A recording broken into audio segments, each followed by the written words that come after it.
We are back in the shop again, and we are working on the slammed lawnmower. So I've been thinking about a couple things since the last video came out.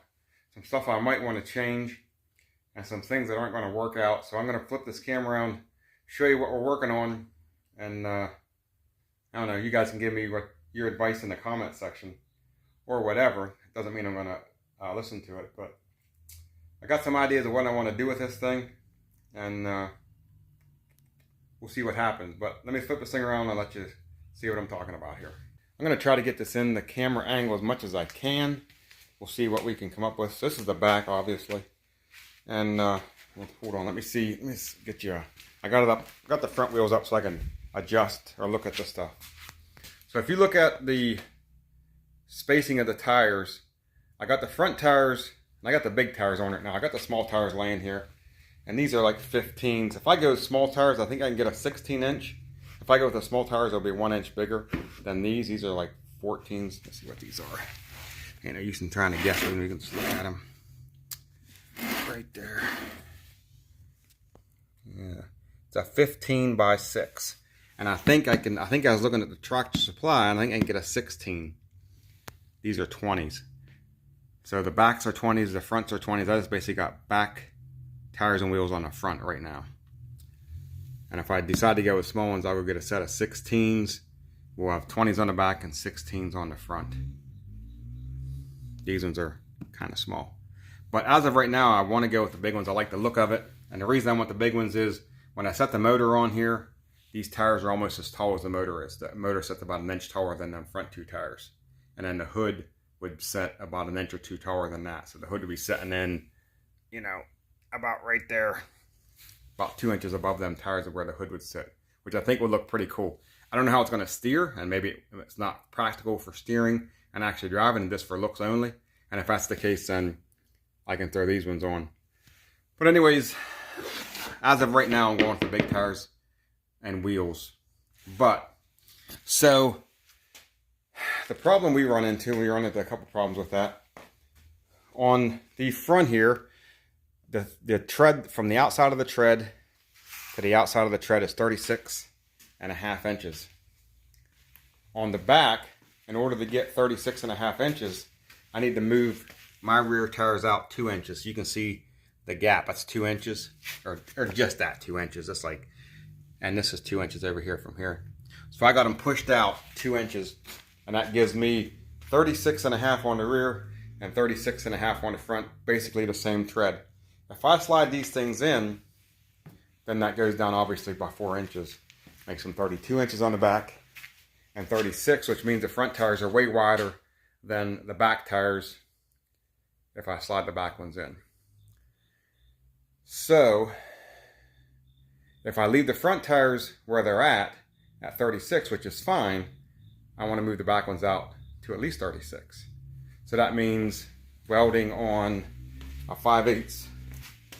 Welding on a piece here that's 5/8 of 1 inch long, and probably having threads on the end so you could just thread a bolt onto it, put a cotter pin in, and you don't have to worry about the tires coming off. So that's one way of doing it. I think that's about the only way of doing it, actually. The other thing is, the other problem we run into, because I'm using the big tires, is when I turn the wheels, and there's a couple things here, but watch, when I turn the wheels, okay, we're good on the frame. We're not good on the frame up here. So it's hitting the frame up there, and that's where it's stopping at. So you got to hit in the frame here. We're good back there, but also hits our foot pedal. So we got hitting in 2 locations with the front tires. It's went the other way, and again hits there. And we got clearance on this side, obviously, but there's nothing over there. So there's 2 ways to fix that.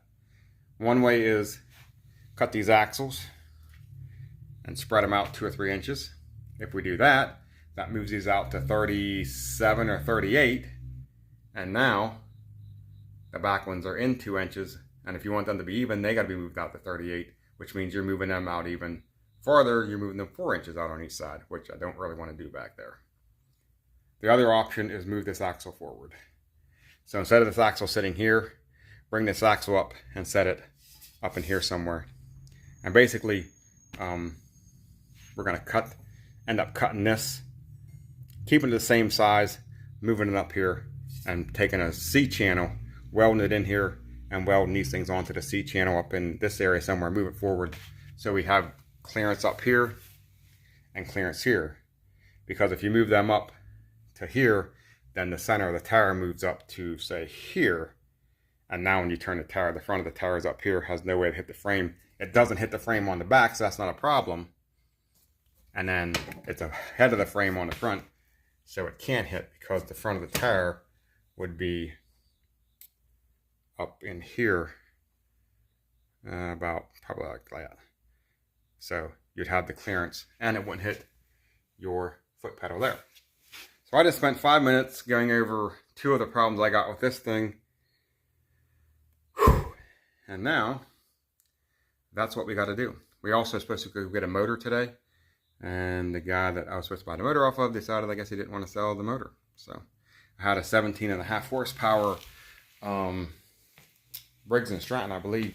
The dude was going to sell me for 75 bucks. It was running. And I got a hold of him and he decided to change his mind. So still looking for a motor. And we still got to get a 7-inch pulley. But that's what we got. So let me get to work on this thing. So unfortunately, there's not going to be a lot of work done on this thing today because I'm not sure exactly what I want to do. I have some ideas, but I don't know. I don't want to start hacking. I got this thing up on sawhorses, so I can actually work on it. I'm tired of sitting on my butt on the ground trying to work on this thing. So I got it up on a sawhorse, or a couple sawhorses.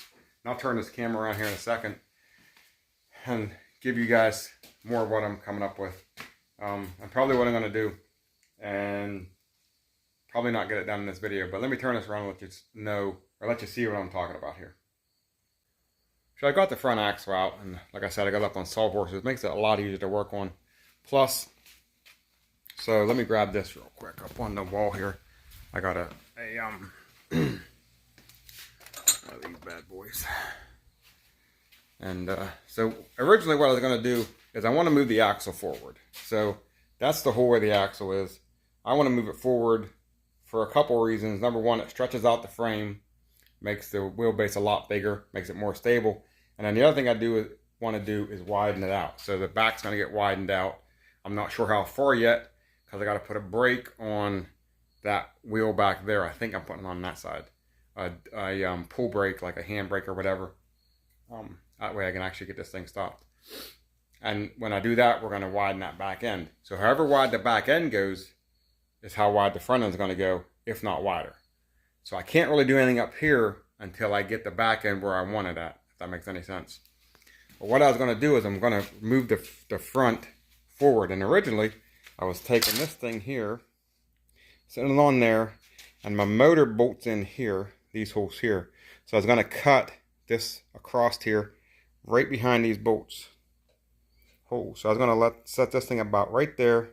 I was going to mark it across, mark it down the side. The other side, take my angle grinder and cut it.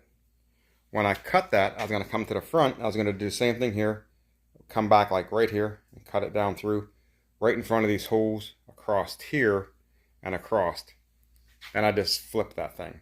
When I flip it, this thing is going to be sitting about right here. I take this thing back and just weld this back in here like that.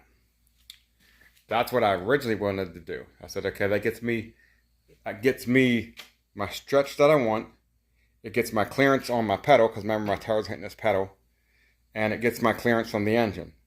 The only thing it doesn't do is I'm still using this whole setup, which doesn't widen it.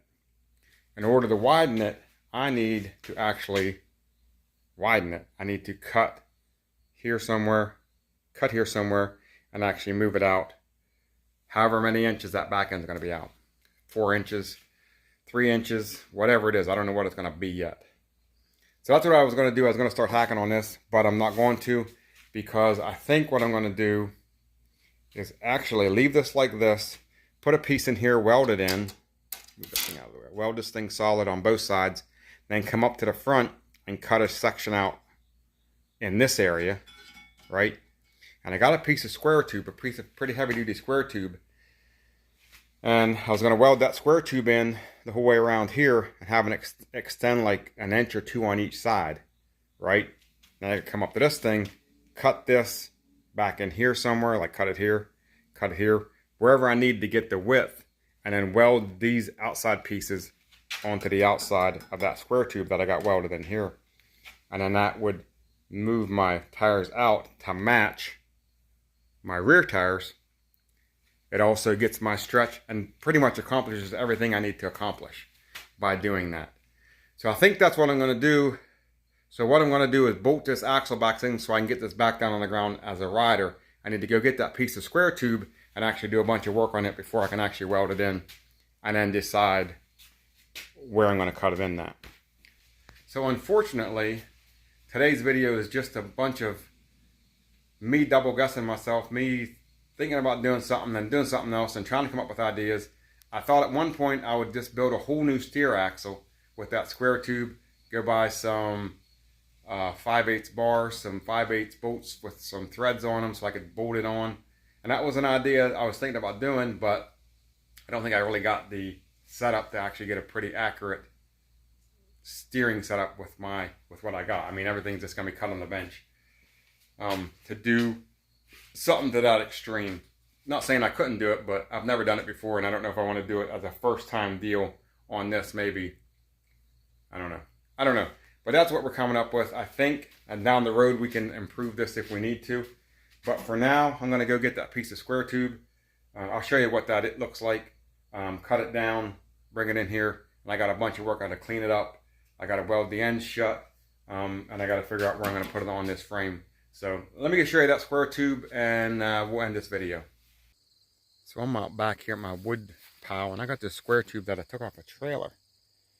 And this is the one I'm talking about. This stuff's some pretty heavy duty stuff. And it might end up being too heavy, I don't know. But it's pretty heavy stuff. You can see the thickness of it there.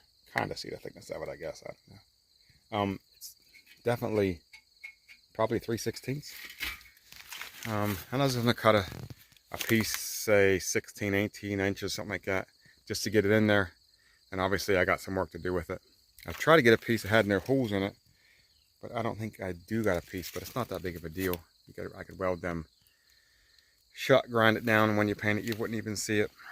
So that's my piece of square tube I'm talking about using, and that's a 2.5 by 2.5 piece. So, and it's a pretty big piece, so I got a choice of what I want to cut off of it. So that's what we're going to cut, and we're going to see what we can come up with using that. So anyways, like I said, pretty frustrating day because I came out here with the intent of actually trying to get this steering done once and for all, and really I can't even do anything until I get the brakes for this so I know how wide to make that back end, because I don't know how wide to make the back end, and it makes no sense to weld up a front end and then just have to cut it back out and redo it because it's way too skinny or it's not going to work out. Just a frustrating day. But anyways, that's going to do it for this video, guys. Thanks for watching. Go into the comment section. Tell me what you think. If you got any good ideas on how to do this steering, or just, I don't know. That's just trying to figure out something that's going to be decent without spending the, any money if possible. I've got the stuff here for the most part to do this. It's just coming up with an idea that's going to actually work. So anyways, like I said, thanks for watching. I'll see you guys in the next one.